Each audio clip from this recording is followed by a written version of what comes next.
का खालसा वाहिगुरू जी की फतेह। ਅੱਜ ਅਸੀਂ ਇੱਥੇ ਆਏ ਹਾਂ ਜੀ ਬਿਆਸ ਡਿਸਟ੍ਰਿਕਟ ਅੰਮ੍ਰਿਤਸਰ ਦੇ ਵਿੱਚ। ਸਾਡੇ ਦਰਸ਼ਕ ਆ ਬੈਠੇ, ਉਹਨਾਂ ਸਾਰਿਆਂ ਦਾ ਸਵਾਗਤ ਕਰਦਾ ਸਾਡੇ ਚੈਨਲ ਦੇ ਵਿੱਚ। ਤੇ ਅਸੀਂ ਅੱਜ ਰੂਬਰੂ ਕਰਨ ਜਾ ਰਹੇ ਹਾਂ ਬਾਬਾ ਦਇਆ ਸਿੰਘ ਜੀ ਦੇ ਨਾਲ, ਜੋ ਕਿ ਗੁਰਦੁਆਰਾ ਸ੍ਰੀ ਮਾਨਤਸਰ ਸਾਹਿਬ ਦੇ ਸੇਵਾਦਾਰ ਨੇ। ਤੇ ਉਧਰ ਦੂਸਰੇ ਪਾਸੇ ਸਾਡੇ ਹੈਗੇ ਨੇ ਕਾਂਗਰਸ ਤੋਂ ਆਪਣੇ ਸਟੇਟ ਪ੍ਰਧਾਨ ਸੋਸ਼ਲ ਵੈਲਫੇਅਰ ਦੇ, ਸੋ ਗੁਰਦੇਵ ਸਿੰਘ ਘੁੰਮਣ। ਸੋ ਅਸੀਂ ਅੱਜ ਗੱਲਬਾਤ ਕਰਨ ਜਾ ਰਹੇ ਹਾਂ। ਸਾਡਾ ਮੁੱਦਾ ਹੈ ਕਿਸਾਨੀ ਦਾ, ਜਿਸ ਦੇ ਵਿੱਚ ਕਿਸੇ ਵੀ ਤਰ੍ਹਾਂ ਦੀ ਕੋਈ ਹੋਰ ਦੂਸਰੀ ਗੱਲ ਜਿਹੜੀ ਉਹ ਨਹੀਂ ਕੀਤੀ ਜਾਊਗੀ। ਸੋ ਆਪਾਂ ਬਾਬਾ ਦਇਆ ਸਿੰਘ ਜੀ ਦੇ ਵਿਚਾਰ ਜਾਣਦੇ ਹਾਂ ਕਿ ਅੱਜ ਦੇ ਅਜੋਕੇ ਮਾਹੌਲ ਦੇ ਵਿੱਚ ਪਿਛਲੇ ਸਮੇਂ ਤੋਂ ਕਿਸਾਨੀ ਨੂੰ ਕਿੰਨੀ ਢਾਹ ਲੱਗੀ, ਜਾਂ ਕੀ ਕਿਸਾਨੀ ਨੂੰ ਦਿੱਕਤਾਂ ਮੁਸ਼ਕਲਾਂ ਆਈਆਂ ਨੇ। ਸੋ ਕੀ ਕਿਸਾਨੀ ਬਾਰੇ ਕਹਿਣਾ ਚਾਹੁੰਦੇ। ਸੋ ਆਪਾਂ ਬਾਬਾ ਦਇਆ ਸਿੰਘ ਹੁਣਾਂ ਦੇ ਰੂਬਰੂ ਤੁਹਾਨੂੰ ਕਰਾਉਣ ਜਾ ਰਹੇ ਹਾਂ ਪੂਰੀ ਦੁਨੀਆ ਦੇ ਵਿੱਚ। ਸੋ ਅਸੀਂ ਉਹਨਾਂ ਦੇ ਮੁਖ ਤੋਂ ਸੁਣਨਾ ਚਾਹਾਂਗੇ ਉਹਨਾਂ ਦੇ ਵਿਚਾਰ। ਸੋ ਬਾਬਾ ਦਇਆ ਸਿੰਘ ਜੀ, ਪਲੀਜ਼ ਤੁਸੀਂ ਸਾਨੂੰ ਦੱਸੋ ਕਿ ਇਸ ਟਾਈਮ ਕਿਸਾਨੀ ਜਿਹੜੀ ਪਿਓਰ ਆ, ਜਿਸ ਤਰ੍ਹਾਂ ਆਪਾਂ ਕੀ ਚਾਹੁੰਦੇ ਹਾਂ ਉਹਦੇ ਵਿੱਚ ਕਿਸ ਤਰ੍ਹਾਂ ਦਾ ਹੋਣਾ ਚਾਹੀਦੀ। ਹਾਂਜੀ, ਵਾਹਿਗੁਰੂ ਜੀ, ਕਿਸਾਨੀ ਜਿਹੜੀ ਆ ਇੱਕ ਸਭ ਤੋਂ ਜ਼ਿਆਦਾ ਸਾਨੂੰ ਜ਼ਰੂਰੀ ਆ ਜੀ। ਕਿਸਾਨ ਦੇ ਨਾਲ ਹੀ ਜੋ ਚੀਜ਼ਾਂ ਜਿਹੜੀਆਂ ਸਾਰੀਆਂ ਜਿਹੜੀਆਂ ਜੁੜੀਆਂ ਹੋਈਆਂ ਵਾ। ਕਿਸਾਨ ਪੈਦਾ ਕਰਦਾ ਵਾ ਅਨਾਜ ਤੇ ਅਸੀਂ ਜਿਹੜਾ ਵਾ ਉਹ ਛਕਦੇ ਆ। ਬਾਕੀ ਚੀਜ਼ਾਂ ਤੋਂ ਬਗੈਰ ਸਾਡਾ ਸਰ ਜੂਗਾ, ਤੇਲ ਤੋਂ ਸਰ ਜੂਗਾ, ਪੈਟਰੋਲ ਤੋਂ ਬਗੈਰ ਸਰ ਜੂ, ਮੋਬਾਈਲ ਤੋਂ ਬਗੈਰ ਸਰ ਜੂ, ਹਰ ਇੱਕ ਚੀਜ਼ ਤੋਂ ਬਗੈਰ ਸਰ ਜੂਗਾ, ਬਲਕਿ ਸਾਧਨ ਤੋਂ ਬਗੈਰ ਵੀ ਸਰ ਜੂਗਾ। ਅਸੀਂ ਘੋੜਾ ਟਾਂਗਾ ਆਪਣੇ ਤੇ ਜਾ ਸਕਦੇ ਹਾਂ, ਪਰ ਜਿਹੜਾ ਅਨਾਜ ਆ, ਅਨਾਜ ਤੋਂ ਬਗੈਰ ਜਿਹੜਾ ਜੀਵਨ ਆ ਉਹ ਮੁਸ਼ਕਲ ਆ। ਸੋ ਇਸ ਕਰਕੇ ਸਮੇਂ ਦੀਆਂ ਸਰਕਾਰਾਂ ਨੇ ਵੀ ਅੱਖੋਂ ਪਰੋਖਾ ਕਰ ਛੱਡਿਆ ਕਿਸਾਨਾਂ ਨੂੰ। ਵੇਖੋ, ਸਭ ਤੋਂ ਮੇਨ ਪਾਤਸ਼ਾਹ ਕਹਿੰਦੇ ਨੇ ਪਵਨ ਗੁਰੂ ਪਾਣੀ ਪੀਤਾ ਮਾਤਾ ਧਰਤ ਮਹੱਤ। ਅਸੀਂ ਪਵਨ ਨੂੰ ਵੀ ਜਿਹੜਾ ਵਾ ਉਹ ਸਾਫ਼ ਸੁਥਰਾ ਨਹੀਂ ਰਹਿਣ ਦਿੱਤਾ।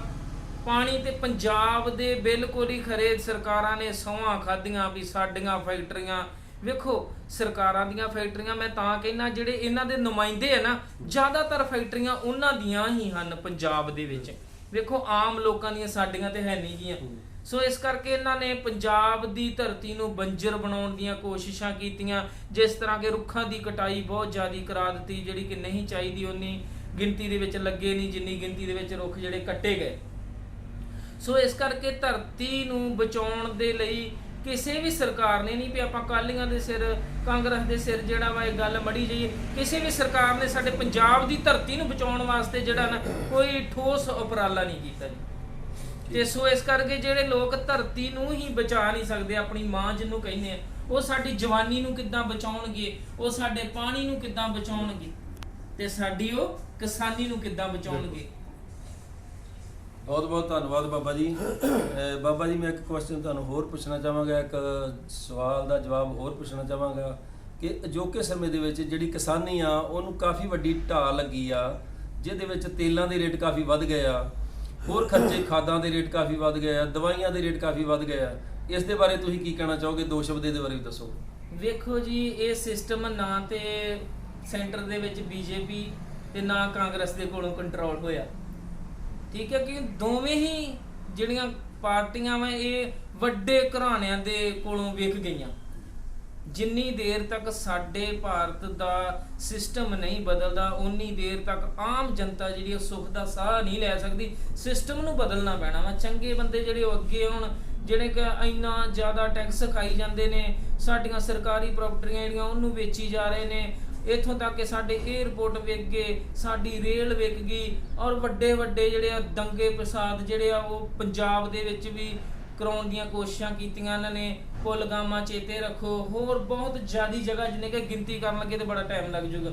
ਸੋ ਸਾਡਾ ਦੇਸ਼ ਜਿਹੜਾ ਵਾ ਤਰੱਕੀ ਦੀ ਲੀਹ ਤੋਂ ਉਤਰ ਕੇ ਦੰਗਾਕਾਰੀ ਬਣ ਗਿਆ, ਭ੍ਰਿਸ਼ਟਾਚਾਰੀ ਬਣ ਗਿਆ ਤੇ ਰਿਸ਼ਵਤਖੋਰੀ ਬਣ ਗਿਆ ਜੀ। ਇਸ ਚੀਜ਼ ਤੇ ਜਦੋਂ ਕੰਟਰੋਲ ਹੋ ਗਿਆ, ਉਸੇ ਟਾਈਮ ਸਾਰਾ ਸਿਸਟਮ ਵੀ ਬਦਲ ਜਾਣਾ ਜੀ। ਮਹਿੰਗਾਈ ਵੀ ਘਟ ਜਾਣੀ ਆ।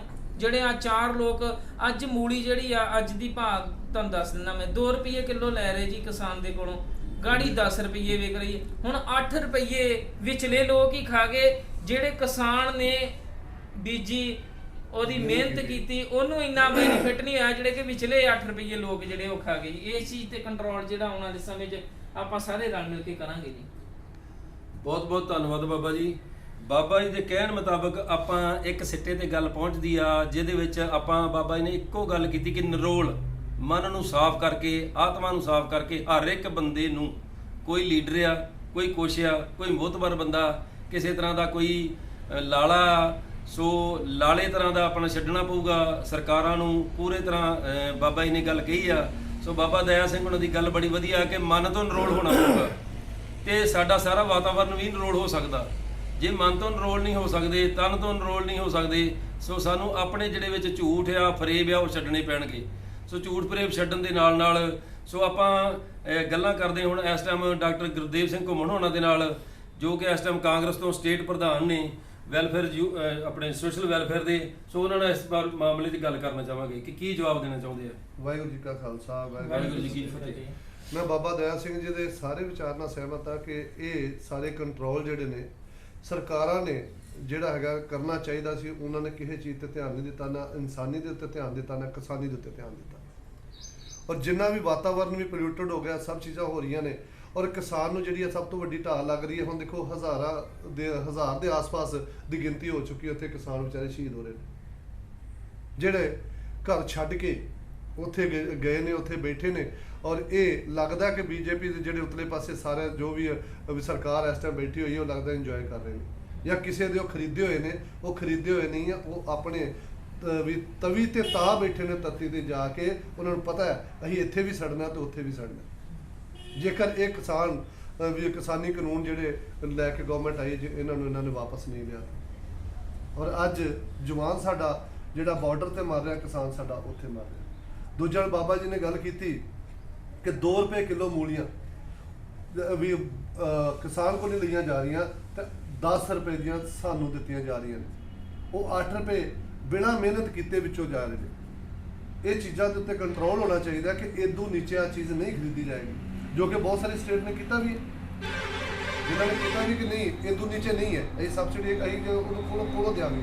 ਪਰ ਨਾ ਤੇ ਸਾਡੀ ਸੈਂਟਰ ਸਰਕਾਰ, ਨਾ ਸਾਡੀ ਜਿਹੜੀ ਹੈਗੀ ਸਟੇਟ ਦੀ ਸਰਕਾਰ ਇਹਨਾਂ ਚੀਜ਼ਾਂ 'ਤੇ ਧਿਆਨ ਨਹੀਂ ਦਿੰਦੀ। ਔਰ ਇਹ ਸਾਨੂੰ ਜਿਹੜਾ ਹੈਗਾ ਸ਼ਾਹੂਕਾਰਾ ਸਾਨੂੰ ਛੱਡਣਾ ਪਊਗਾ। ਇਨਸਾਨੀ ਨਾਲ ਔਰ ਕਿਸਾਨੀ ਨਾਲ ਸਾਨੂੰ ਜੁੜਨਾ ਪਊਗਾ। ਜੇ ਕਿਸਾਨ ਸਾਡਾ ਜਿੰਦਾ ਨਹੀਂ ਰਿਹਾ, ਅੱਜ ਹਰੇਕ ਚੀਜ਼ ਜਿਹੜੀ ਹੈ ਬਾਬਾ ਜੀ ਨੇ ਜੋ ਦੱਸਿਆ ਕਿ ਸਾਰੀ ਚੀਜ਼ ਕਿਸਾਨੀ ਨਾਲ ਜੁੜੀ ਹੋਈ ਹੈ। ਅੱਜ ਕੋਈ ਡੀਜ਼ਲ ਪੈਟਰੋਲ ਤੇ ਨਹੀਂ ਬੋਲ ਰਿਹਾ, ਹਰ ਰੋਜ਼ ਰੇਟ ਵੱਧ ਰਹੇ ਨੇ। ਹਾਲਾਂਕਿ ਇੰਟਰਨੈਸ਼ਨਲੀ ਜਿਹੜਾ ਵੀ ਰੇਟ ਹੈ $35-40 ਪਰ ਗੈਲਨ ਦਾ, ਜਦੋਂ ਹਾਲਾਂਕਿ ਵੀ 165 ਰੁਪਏ ਪਰ ਗੈਲਨ ਸੀ, ਉਦੋਂ ਵੀ 60-65 ਰੁਪਏ ਦੇ ਉੱਤੇ ਪੈਟਰੋਲ ਨਹੀਂ ਗਿਆ। ਅੱਜ 100 ਰੁਪਏ ਦਾ ਪੈਟਰੋਲ ਹੋ ਚੁੱਕਿਆ, 85 ਰੁਪਏ ਦਾ ਡੀਜ਼ਲ ਹੋ ਚੁੱਕਿਆ। ਇਹ ਸਰਕਾਰਾਂ ਨੇ ਇਹਦਾ ਹੀ ਸਾਰਾ ਪ੍ਰੋਫਿਟ ਖਾਣਾ। ਨੇਪਾਲ ਸਾਡੇ ਕੋਲੋਂ ਤੇਲ ਲੈ ਕੇ 20 ਰੁਪਏ ਸਸਤਾ ਦੇ ਰਿਹਾ। ਜਿਸ ਤਰ੍ਹਾਂ ਬੰਗਲਾਦੇਸ਼ ਹੈ ਸਾਡੇ ਇੰਡੀਆ ਕੋਲੋਂ ਤੇਲ ਲੈ ਕੇ 20-30 ਰੁਪਏ ਸਸਤਾ ਦੇ ਰਿਹਾ। ਕਿ ਸਾਡੇ ਸਰਕਾਰਾਂ ਨੂੰ ਜ਼ਿਆਦਾ ਪੈਸੇ ਦੀ ਲੋੜ ਹੈ। ਇਹਨਾਂ ਨੂੰ ਕੀ ਜ਼ਰੂਰਤ ਹੈ 3-3, 4-4 ਹਜ਼ਾਰ ਕਰੋੜ ਲਗਾ ਕੇ ਮੂਰਤੀਆਂ ਬਣਾਉਣ ਦੀ? ਇਹਨਾਂ ਨੂੰ ਕੀ ਜ਼ਰੂਰਤ ਹੈ ਇਹਨੇ ਮੰਦਿਰ ਬਣਾਉਣ ਦੀ? ਤੁਸੀਂ ਹਸਪੀਟਲਾਂ ਵੱਲ ਤੁਸੀਂ ਖਿਆਲ ਕਰ ਲਓ, ਕਿਸਾਨੀ ਵੱਲ ਖਿਆਲ ਕਰ ਲਓ, ਤੇ ਜਿਹਦੇ ਨਾਲ ਪਬਲਿਕ ਜਿਹੜੀ ਬਚ ਸਕੇ। ਔਰ ਇਹਨਾਂ ਨੂੰ ਇੱਕ ਕੋਵਿਡ ਦਾ ਦੌਰ ਚੱਲ ਰਿਹਾ, ਇਹਨਾਂ ਨੂੰ ਉਸ ਟਾਈਮ ਨਹੀਂ ਸੀ ਪਤਾ ਕਿ ਜਦੋਂ ਬੰਗਾਲ ਦੇ ਵਿੱਚ ਵੀ ਇਲੈਕਸ਼ਨਾਂ ਹੋ ਰਹੀਆਂ ਸਨ। ਅੱਜ ਬੰਗਾਲ ਹੋ ਗਿਆ, ਯੂਪੀ ਹੋ ਗਿਆ, ਜਿੱਥੇ ਹਜ਼ਾਰਾਂ ਲੋਕੀ ਦਿੱਲੀ ਮਰਨ ਲਏ ਨੇ। ਇਹਨਾਂ ਨੇ ਨਾ ਉਸ ਚੀਜ਼ ਦਾ ਖਿਆਲ ਕੀਤਾ। ਅੱਜ ਫਿਰ ਲਾਕਡਾਊਨ ਲਾਤਾ। ਲਾਕਡਾਊਨ ਦਾ ਵੀ ਜਿਹੜਾ ਅਸਰ ਹੈ ਕਿੱਥੇ ਪਏਗਾ? ਸਭ ਤੋਂ ਵੱਧ ਕਿਸਾਨ ਦੇ ਉੱਤੇ, ਆਮ ਜਨਤਾ ਦੇ ਉੱਤੇ। ਠੀਕ ਹੈ ਜੀ। ਇਸ ਕਰਕੇ ਸਰਕਾਰਾਂ ਨੂੰ ਦਿਮਾਗ ਤੋਂ ਕੰਮ ਲੈਣਾ ਚਾਹੀਦਾ, ਸਹਿਨਸ਼ੀਲਤਾ ਤੋਂ ਕੰਮ ਲੈਣਾ ਚਾਹੀਦਾ ਕਿ ਅਸੀਂ ਇਨਸਾਨੀਅਤ ਨੂੰ ਬਚਾ ਕੇ ਰੱਖੀਏ। ਇਹ ਲੋਕੀ ਇਨਸਾਨੀਅਤ ਭੁੱਲ ਚੁੱਕੇ। ਔਰ ਇਸੇ ਕਹਿੰਦਾ ਤੁਹਾਡੇ ਚੈਨਲ ਦੇ ਥਰੂ ਫਿਰ ਦੁਬਾਰਾ ਇੱਕ ਵਾਰੀ ਅਪੀਲ ਕਰਦਾ ਕਿ ਜਿਹੜੇ ਕਿਸਾਨੀ ਕਾਨੂੰਨ ਨੇ ਇਹਨਾਂ ਨੂੰ ਵਾਪਸ ਲਿਆ ਜਾਏ। ਇਹ ਘਰਾਣਿਆਂ ਦੀ ਸਰਕਾਰ ਜਿਹੜੀ ਹੈ ਨਾ ਚੱਲੇ, ਇਹ ਪਬਲਿਕ ਦੀ ਸਰਕਾਰ ਹੋਵੇ, ਪਬਲਿਕ ਦੇ ਨਾਲ ਰਹੇ। ਬਹੁਤ ਬਹੁਤ ਧੰਨਵਾਦ ਘੁੰਮਣ ਸਾਹਿਬ, ਬਾਬਾ ਦਇਆ ਸਿੰਘ ਜੀ, ਬਹੁਤ ਬਹੁਤ ਧੰਨਵਾਦ। ਤੁਹਾਡੇ ਕਹਿਣ ਦੇ ਸ਼ਬਦਾਂ ਦੇ ਅਰਥ ਮੈਂ ਛੋਟੇ ਤੌਰ ਤੇ ਨਿਚੋੜ ਕਰਦਾ ਕਿ ਜੇ ਕਿਸਾਨੀ ਨਾ ਬਚੀ, ਕਿਸਾਨ ਨਾ ਬਚਿਆ, ਕਿਸਾਨੀ ਨਾ ਬਚੀ ਤੇ ਕਿਸਾਨ ਨੇ ਨਹੀਂ ਬਚਣਾ। ਜੇ ਕਿਸਾਨ ਨਾ ਬਚਿਆ ਤੇ ਬਚਪਨ ਵੀ ਨਹੀਂ ਬਚਣਾ, ਤੇ ਜੇ ਬਚਪਨ ਨਾ ਬਚਿਆ ਤੇ ਜਵਾਨੀ ਵੀ ਨਹੀਂ ਬਚਣੀ। ਕਿਸਾਨ ਜਵਾਨ ਜਿਹੜੇ ਸਾਡੇ ਦੇਸ਼ ਤੇ ਲੜਦੇ ਪਏ ਆ, ਉਹ ਅਕਸਰ ਇਹੋ ਫਲ ਪੈਦਾ ਕਰਦੇ ਪਿਆ ਕਿਸਾਨ, ਜੋ ਸਾਡੀਆਂ ਫਸਲਾਂ ਪੈਦਾ ਕਰਦੇ ਪਏ ਆ। ਤੇ ਤੁਸੀਂ ਕੱਲ ਨੂੰ ਕਿਸ ਦੇ ਉੱਤੇ ਰਾਜ ਕਰ ਲੋਗੇ? ਬਾਬਾ ਦਇਆ ਸਿੰਘ ਹੋਣਾ ਦਾ ਕਹਿਣਾ ਤੇ ਘੁੰਮਣ ਸਾਹਿਬ ਦਾ ਕਹਿਣਾ, ਸਾਰੀ ਦੁਨੀਆ ਦਾ ਕਹਿਣਾ। ਤੇ ਜੇ ਬਚਪਨ ਨਾ ਬਚਿਆ, ਜਵਾਨੀ ਨਾ ਬਚੀ, ਤੇ ਤੁਸੀਂ ਕਿਸ ਤੇ ਲੀਡਰੀ ਕਰ ਲੋਗੇ, ਕਿਸ ਦੇ ਉੱਤੇ ਰਾਜ ਕਰ ਲੋਗੇ? ਸੋ ਹੁਣ ਵੀ ਹੋਸ਼ ਸੰਭਾਲਿਆ ਜਾਵੇ ਚੰਗੀ ਗੱਲ ਆ ਕਿ ਕਿਸਾਨ ਨੂੰ ਬਚਾਓ, ਉਸ ਨੂੰ ਕੁਝ ਖੁਸ਼ਹਾਲ ਹੋਣ ਦਿਓ, ਉਸ ਨੂੰ ਕੁਝ ਸਾਹ ਆਉਣ ਦਿਓ, ਤਾਂ ਕਿ ਕੁਝ ਕੈਮੀਕਲ ਤੋਂ ਬਿਨਾਂ ਕੋਈ ਚੀਜ਼ਾਂ ਖਾਧੀਆਂ ਜਾਣ, ਕੋਈ ਮਤਲਬ ਕਿਸੇ ਚੀਜ਼ ਦੀ ਕੋਈ ਜਵਾਨੀ ਬਾਜੇ। ਸੋ ਮਤਲਬ ਕਹਿਣ ਦਾ ਮਤਲਬ ਇਹ ਆ ਕਿ ਅੱਜ ਦੀ ਤਰੀਕ ਦੇ ਵਿੱਚ ਜੇ ਕਿਸਾਨ ਬਚੇਗਾ ਤੇ ਜਵਾਨ ਬਚੇਗਾ, ਜਵਾਨ ਬਚੇਗਾ ਤੇ ਬਚਪਨ ਬਚੇਗਾ, ਬਚਪਨ ਦੇ ਨਾਲ ਹੀ ਸਾਰੀਆਂ ਸਾਡੀਆਂ ਖੇਡਾਂ, ਸਾਰੀਆਂ ਚੀਜ਼ਾਂ ਸੋਭਦੀਆਂ। ਸੋ ਇਸ ਚੀਜ਼ ਦੇ ਨਾਲ ਮੈਂ ਕਹਿੰਦਾ ਹੋਇਆ ਸਾਡੇ ਚੈਨਲ ਦੇ ਉੱਤੇ ਤੁਸੀਂ ਸਬਸਕ੍ਰਾਈਬ ਕਰੋ, ਸਾਡੇ ਚੈਨਲ ਨੂੰ ਲਾਈਕ ਕਰੋ। ਮੈਂ ਬਲਬੀਰ ਸਿੰਘ, ਕੈਮਰਾਮੈਨ ਸੋਨੂ ਦੇ ਨਾਲ। ਨਾਨਕ ਨਾਮ ਚੜ੍ਹਦੀ ਕਲਾ, ਤੇਰੇ ਭਾਣੇ ਸਰਬੱਤ ਦਾ ਭਲਾ।